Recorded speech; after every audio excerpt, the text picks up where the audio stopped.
Hello and welcome to our show today. Today we are blessed to have with us Ms. Ashley Howland. I'll let her tell you about herself in a moment, but I am your host, Coach Dr. Ann Hester. I'm a double board certified physician and health coach and the founder of PatientWorld.net. So let's talk to Ms. Ashley. Ashley, tell them about yourself. Thank you so much for having me. It's such a pleasure to be here. Thank you. My name is Ashley Howland. I own Howland Muscular Therapy, which started out in 2013 as a hands-on in-practice massage therapy practice. And over time, I became more and more interested in anatomy and in really helping people heal their injuries, not just create, relaxation. And it became much more about assessment and corrections. And my background is massage and personal training and strength and conditioning and being a heavyweight athlete. And here we are today. Okay. So tell us about your backstory. Yes, I am a lifelong horseback rider. I grew up on a farm and I had my first back injury when I was 11. I came off a pony several times in a riding lesson, and it's a tricky thing to have back pain when you're 11 and when you're going through puberty, and there's, body image issues and dysmorphia, and there's a lot of things that go on anyways when you're a little kid growing up. And so to add into that this sort of intangible, unpredictable pain. I would get random back spasms. I could be riding, I could be walking with my dogs, I could be kayaking with the family, and it would just flare up. I would just have this unrelenting back spasm where I would be either in bed on a heating pad for a few days or, at 14 popping 4 Advil a day, multiple times a day, and nothing seemed to be really helping. I would do chiropractic, I would do PT.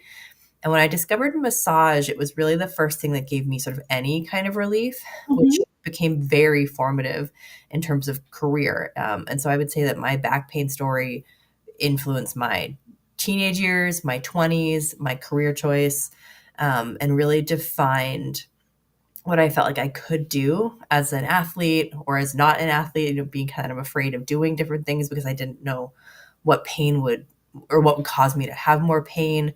I didn't really understand it. I just knew that that I hurt. And the things that I tried for so long would provide temporary relief, but it was never a long enough recovery. So you mean like the Advil and so forth? Yeah. Yeah, and there are a lot of treatments that feel really good, right? Like a massage feels really good, or even a chiropractic adjustment can feel good. Acupuncture can create great relief. And so I was sort of believing that that was all I was going to get was temporary relief. Okay. So that must have been very difficult, particularly for a teenager, because particularly during those years, with how teenagers can behave sometimes and, just kind of getting started in life, getting past the, mommy and daddy sort of stage into getting into your own and getting to know yourself and where you're going. Having that, I know it must have been very difficult, but it sounds like you use that as a springboard to where you actually are today. I did. I mean, I that's giving my young self a lot of credit. It definitely, I would say it prevented a lot, and then it was definitely a springboard. I remember going to like high school softball tryouts, and I think I made it to our first lesson on sliding to home base, and I said, absolutely not. There's no way I'm doing this. It was so limiting. I was Oh, just really scared. You're just scared of, you know, pain, of not being able to do things, of signing up for something and then not mhm. having to be able, needing to scratch and not participate because of pain.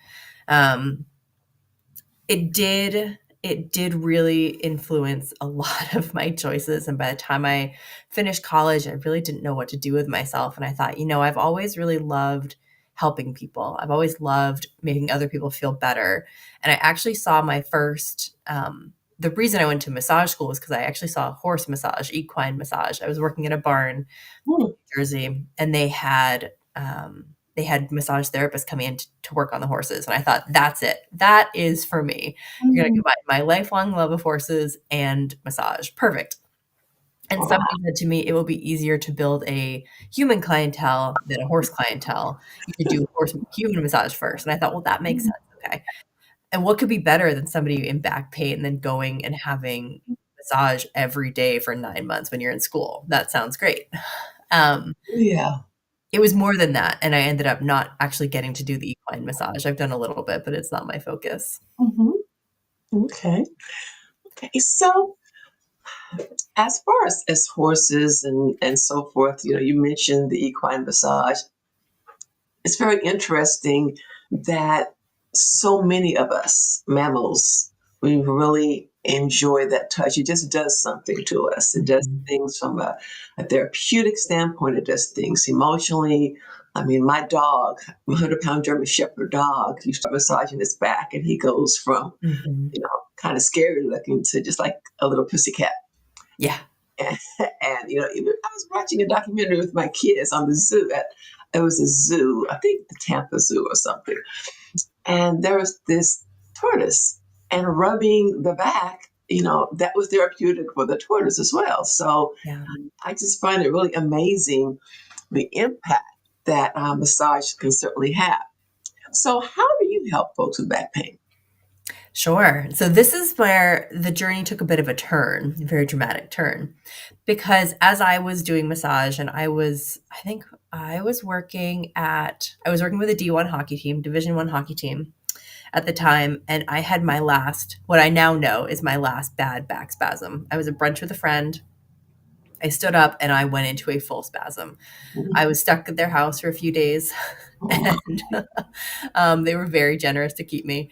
I had to get myself home, and I was really incapacitated. And I ended up having to cancel this big. They were coming up to like the end of season, big tournament season, and I had to skip a week of work because I couldn't pull my own pants on. And I just thought, this is just not working. This is ridiculous. I tried to help people, but I'm in so much pain myself that I can't pull my own pants on. There has to be something different because if it's not working for me, it has to be not working as well for my clients. And Mhm. here I am surrounded by Division 1 athletes. They're in top shape. They're lifting, they're skating, they're nourishing well, and they have back pain as well. And I'm here, I'm doing myofascial release, I'm doing massage, I'm doing cupping, I'm doing all the things. We're all still in pain. What is going on? And I happened across two different seminars, and I love giving them full credit. They are incredible practitioners. They train incredible practitioners. The first one was neurokinetic therapy, which basically looks at how the brain communicates with the muscles. And they start training with manual muscle testing. So it began to inform my understanding that pain is not necessarily the thing you need to treat. Pain is a symptom of a dysfunction, but if you chase pain, you often miss the root cause of what's actually going on. It also taught me, these courses taught me that my anatomy as a massage therapist, my anatomy understanding was pretty low in terms of the body systems. So I went hunting for a great anatomy course, and I found the best anatomy course I've ever taken. It's called Immaculate Dissection, and this was the life-changing moment for me because not only does this trio of professionals create a phenomenal seminar, but their hypothesis was that much of our dysfunction in the body is caused by poor breathing mechanics. And so what they mean by that is that a lot of folks breathe into their chest or they breathe into their belly and they have a doming belly and things like that. What we actually need to be creating and supporting is called our internal pressure system.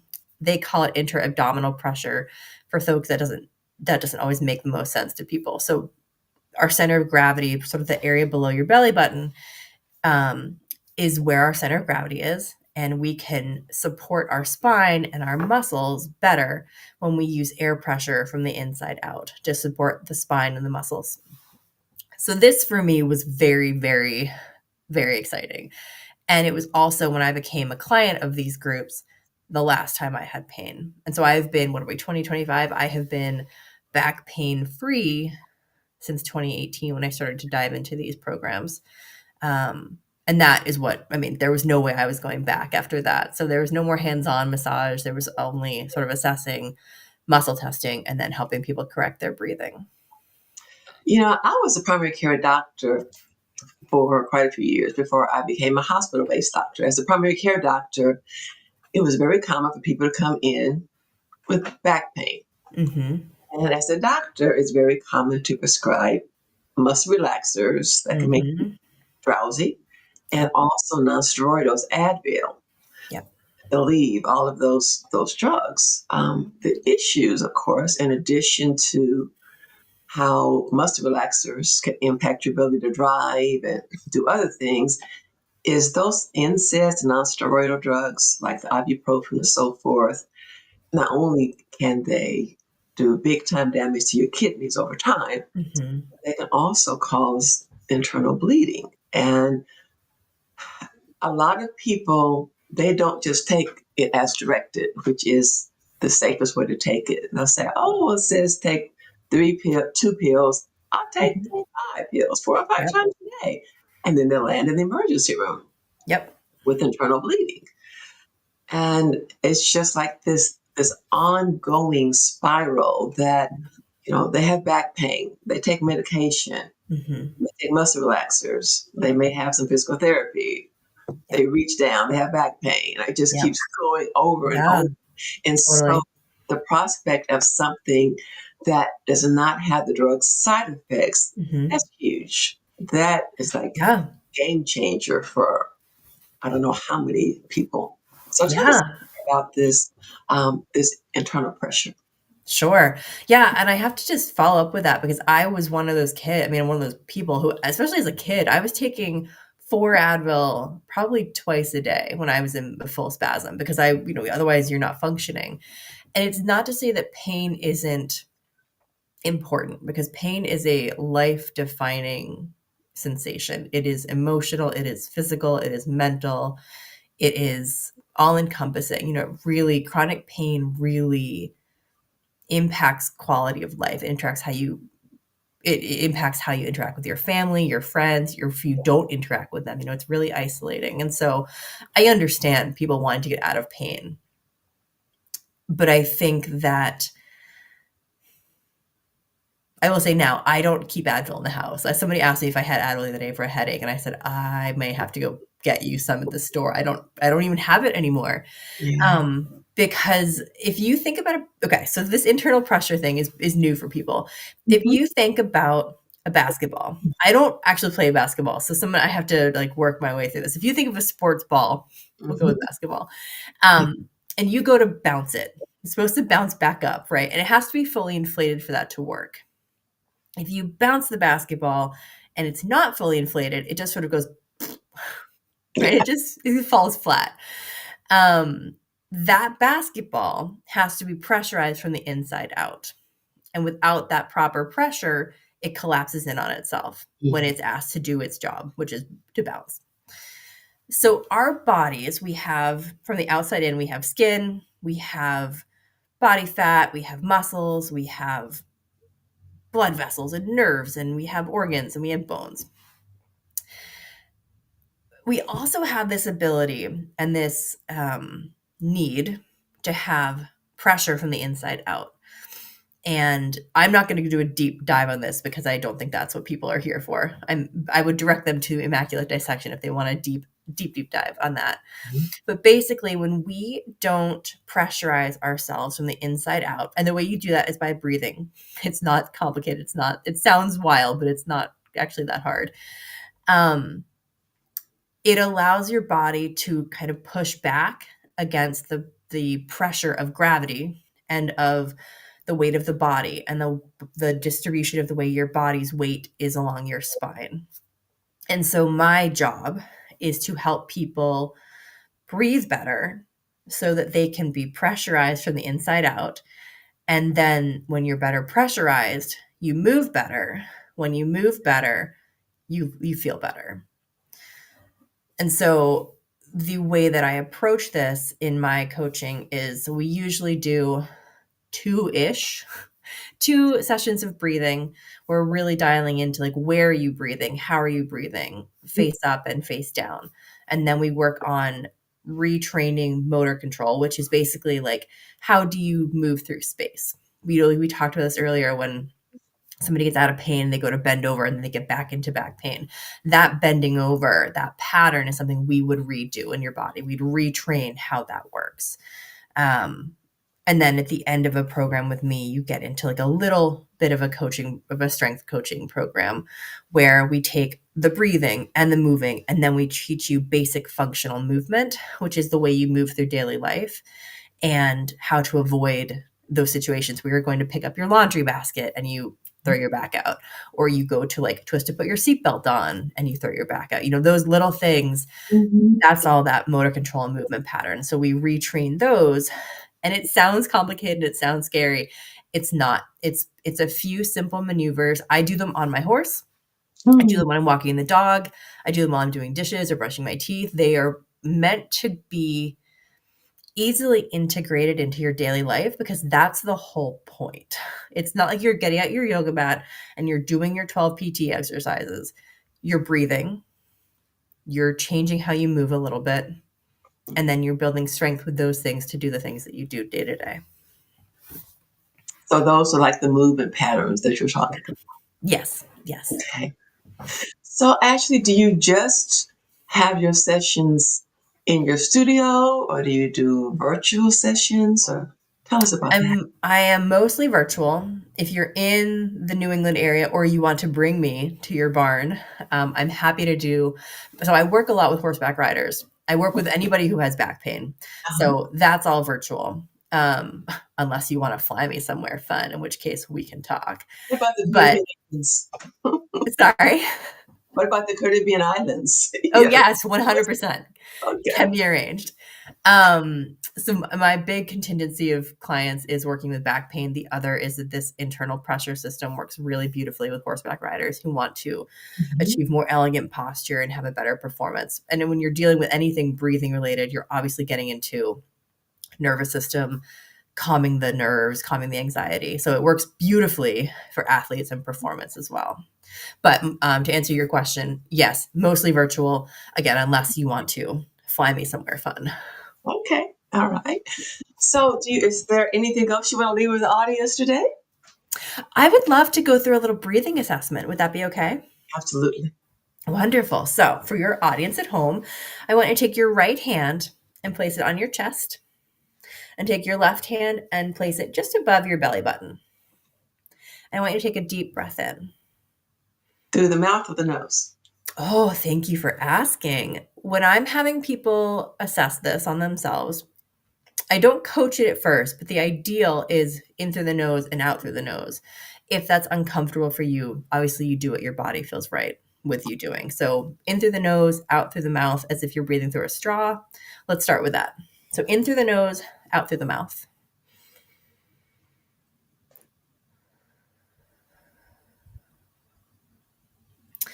Now I want you to pay attention on your second breath here. Which hand moves first? Your chest hand or your upper belly hand? So take one more breath.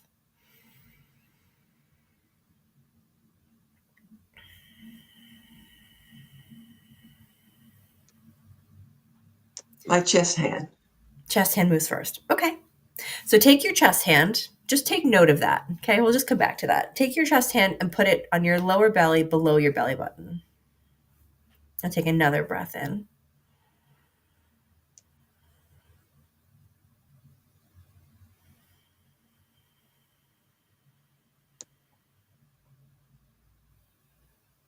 Which hand moved first? Upper hand or lower hand?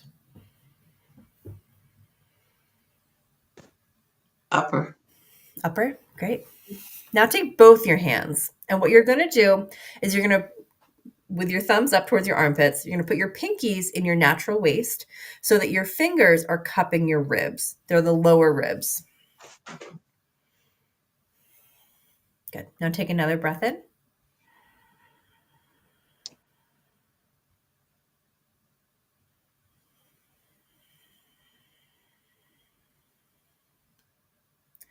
Do you feel the palms of your hands or your fingers moving first?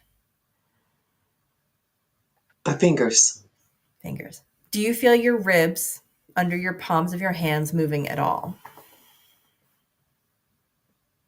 Do I feel my fingers Oh, my The palm. palms of your hands. So your ribs moving out at all. Yes, I did. Good. So ideally, with an anatomically correct breath, your lower ribs move first and they move out to the side and slightly forward. That is helping create actual core activation. When people talk about strong core, stable core, all these things, an active, engaged core happens with every breath you take because some of your biggest core muscles attach to your lower ribs. The upper ribs actually attach to your sternum, to your breastbone. They're not supposed to move on their own. They're attached to bone. They move as sort of a passive reflex. The lower ribs, they can move freely because they're attached to muscles that go longer when you inhale and get shorter when you exhale. And so that motion, that every inhale, exhale, is core activation. When you breathe into your lower belly, that's directing the breath down to the center of gravity, which is going to start creating that intra-abdominal or internal pressure system.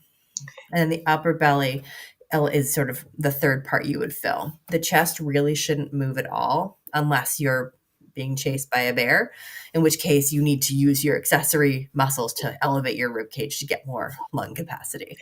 Since most of us don't live lives being chased by bears, we don't want to be breathing in that area.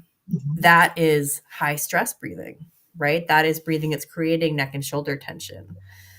It's survival breathing, but it's not thriving breathing. We want to thrive by filling our center of gravity and engaging our core with every breath we take.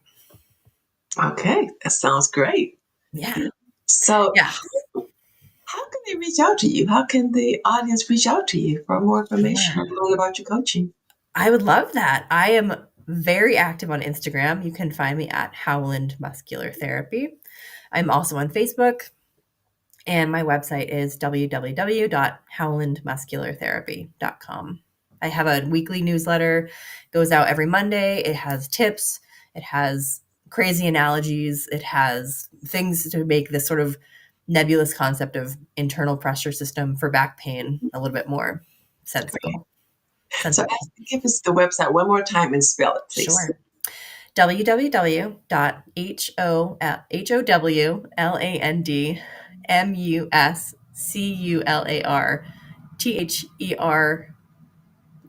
Oh my gosh, APY therapy. I feel like I'm on the script spelling bee and I just failed my own last name.